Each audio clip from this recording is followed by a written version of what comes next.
Di episode ini, kita langsung menuju Padepokan Sugaluh, di mana pada saat itu telah berkumpul seluruh pendekar Malwapati dan yang lainnya. Empu Masyura pun memerintahkan kepada Angling Kusuma dan Nurwenda, Jagat Satria dan Pawana untuk menetap sementara di Padepokan itu. Empu Masyura pun menitipkan mereka semua kepada Dewi Sintawati supaya membekali mereka dengan ilmu kanuragan dan juga ilmu kadikjayaan. Tenanglah untuk beberapa lama di sini. Begitu ada perkembangan, Eyang akan memberitahu kalian. Iya, Eyang Marsi. Iya, Eyang Marsi. Kalau begitu cukup sudah. Kembali kutitipkan Pangeran Angling Kusuma dan Pangeran Danurwenda dan kedua calon pendekar kepada Nidewi. Kini kita menuju Sengkang Baplang yang telah berhari-hari bertapa setelah pecahan batu bintang-bintang menyatu di dalam tubuhnya. Bahkan sinar matahari pagi yang seharusnya telah membangunkannya pun juga tidak mampu untuk itu. Grindasiba pun kemudian baru menyadari bahwa ia terlalu banyak memasukkan pecahan batu bintang ke dalam tubuh Sengkang Baplang. Ia pun kemudian mengeluarkan beberapa pecahan batu bintang tersebut supaya bisa membangunkan Sengkang Baplang.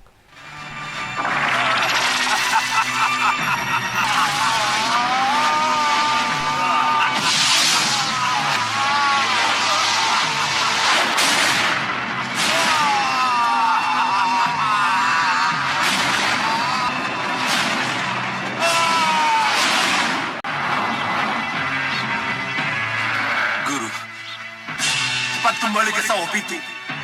Kamu harus segera menyelesaikan kemelut yang merongrong wibawamu. Ketika telah tiba di Sawopitu, Sengkang Baplang pun kemudian melihat ada sebuah pengkhianatan yang dilakukan oleh Kurantaka dan para anak buahnya, di mana mereka di saat itu tengah merayakan kemenangannya setelah memenjarakan Rupa Kenca dan Kenca Rupa di penjara bawah tanah.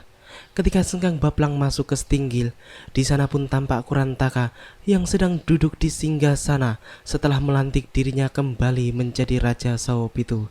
Sengkang Baplang pun marah besar melihat semua itu, sehingga kemudian terjadilah pertarungan di antara mereka. Namun, setelah beberapa jurus berlalu, tampak Kurantaka si Raja Pedang itu pun mulai tampak goyah karena pengaruh minuman keras yang terlalu banyak di tenggaknya. Akhirnya, Kurantaka pun tewas setelah terkena pukulan Kitiran Sewu Sengkang Baplang.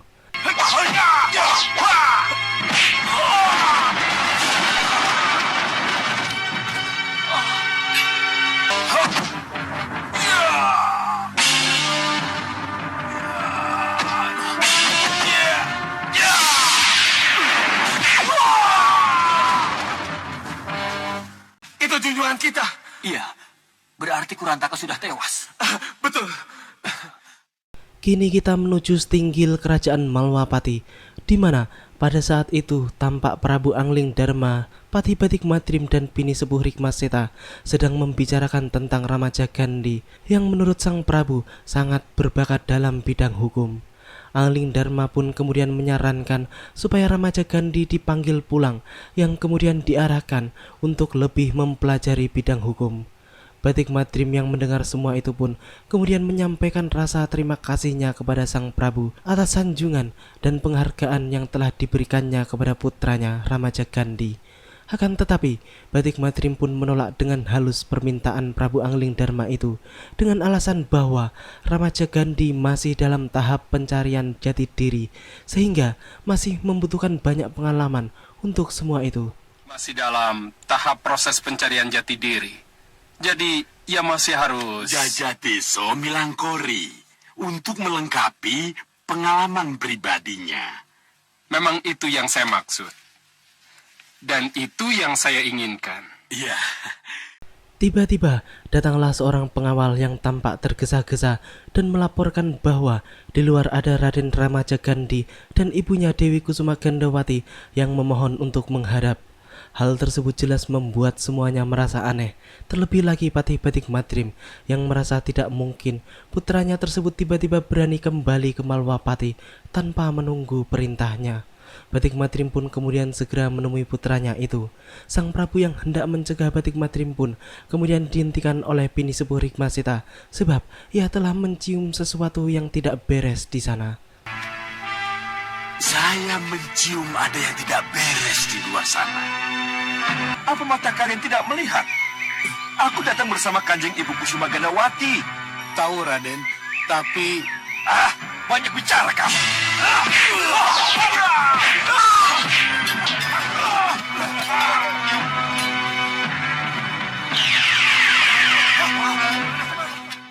Batik Matrim yang baru saja keluar dari Stinggil pun mempertanyakan tentang keberadaan Ramaja Gandhi yang tiba-tiba bisa menghilang. Batik Matrim pun kemudian langsung menuju Kaputren karena ia mengira bahwa mereka pasti menuju tempat Dewi Sukesi.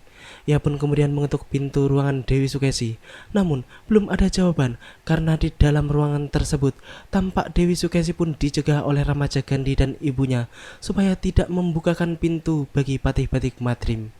Mereka pun kemudian menyuruh Dewi Sukesi untuk mengatakan kepada Batik Matrim bahwa mereka hanya ingin bertemu dengan Prabu Angling Darma saja. Dewi Sukesi pun jelas menjadi curiga karena kini tingkah laku mereka pun tampak aneh. Ramaja Gandhi pun jadi sering geleng-geleng kepala. Jadi, biar kami yang menentukan, Cepat katakan, seperti apa yang Ramaja Gandhi inginkan?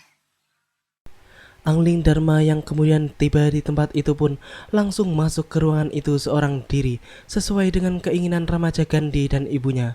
Sedangkan di luar ruangan itu kini telah berkumpul para prajurit dan seluruh senopati karena mereka telah mengetahui tentang siapa sebenarnya yang berada di dalam ruangan tersebut.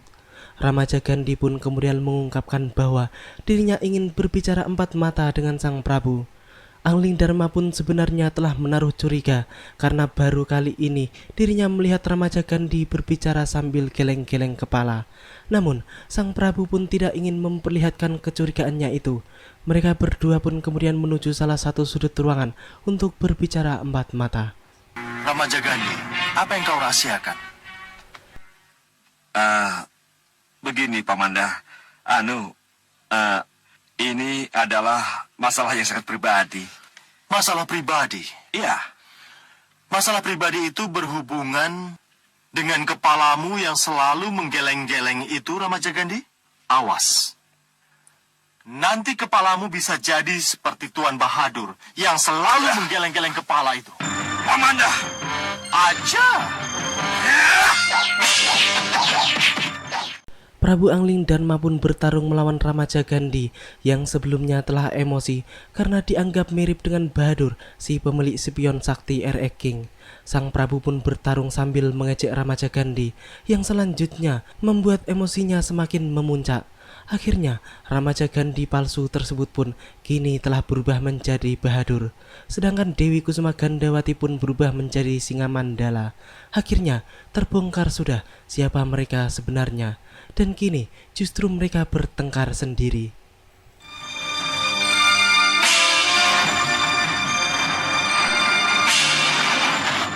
Tangkap Dewi Sukesi.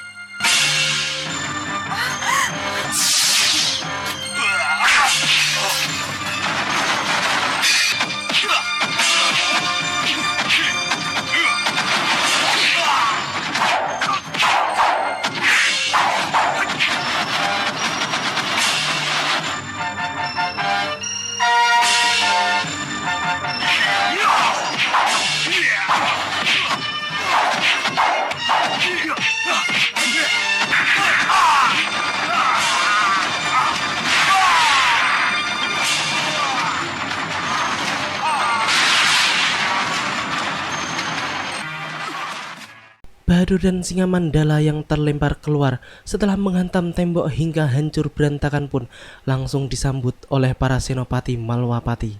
Mereka berdua pun lagi-lagi mendapat ejekan dari para satria Malwapati itu. Mereka semua pun tampak tertawa dan menjadikan Bahadur sebagai lelucon karena gaya bicaranya yang unik sambil geleng-geleng kepala.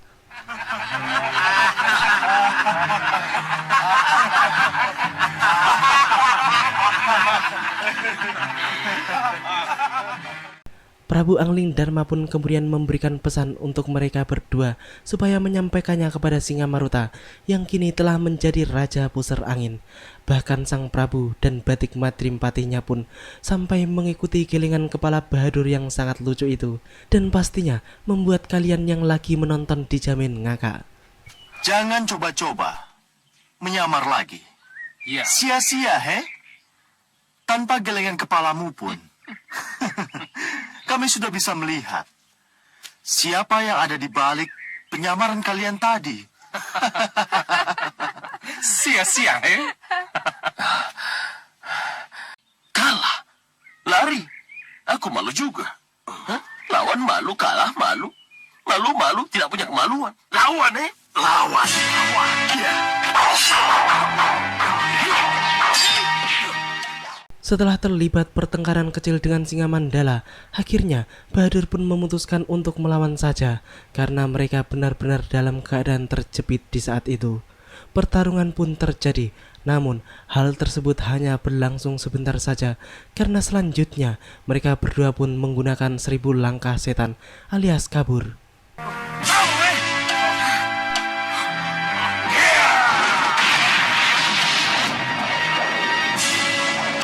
Belum putus asa juga mereka.